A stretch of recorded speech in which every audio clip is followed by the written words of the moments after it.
আসসালামু আলাইকুম everyone, welcome to লিলিমাস কিচেনে। আপনারা সবাই কেমন আছেন? ইনশাল্লাহ সবাই ভালো আছেন। আজকে আমি বানিয়ে দেখাবো নোনা ইলিশ। আর নোনা ইলিশ পছন্দ করে না এমন মানুষ আছে খুবই কম। তো এর জন্য প্রথমেই আমি মাছগুলোকে কেটে সুন্দর করে ধুয়ে 1 ঘন্টার মতো ফ্যানে শুকিয়ে নিয়েছি। আর মাঝে মাঝে আমি পাতলা নরম কাপড় দিয়ে মুছে নিয়েছি, এতে করে কোনো রকম এক্সট্রা পানি কিংবা রক্ত থাকবে না। এখন আমি একটি মিক্সিং বোলের মধ্যে 1/2 কেজি পরিমাণ লবণ, 2 টেবিল চামচ পরিমাণ গুঁড়া হলুদ একসঙ্গে মিক্স করে নিয়েছি।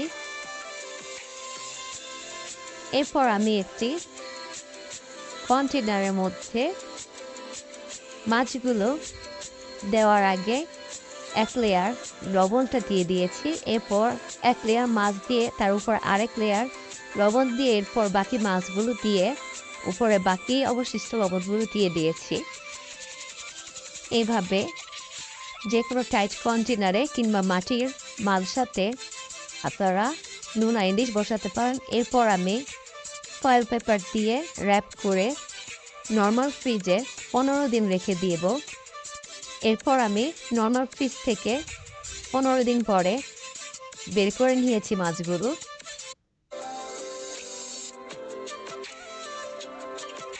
মাছগুলো থেকে পানি ছেড়েছে আর পানিগুলো নিচে বসে আছে।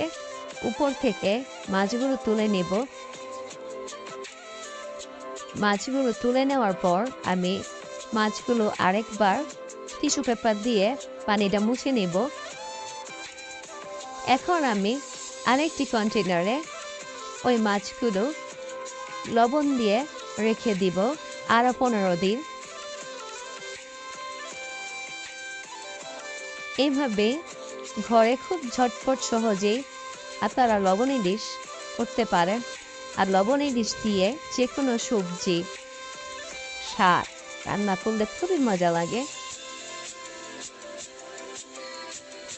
এভাবে আপনারা যখন ইলিশ মাছের দাম কম থাকবে তখন লবণ ইলিশ দিয়ে সারা বছর ঘরেই সংরক্ষণ করতে পারেন ইলিশ মাছ।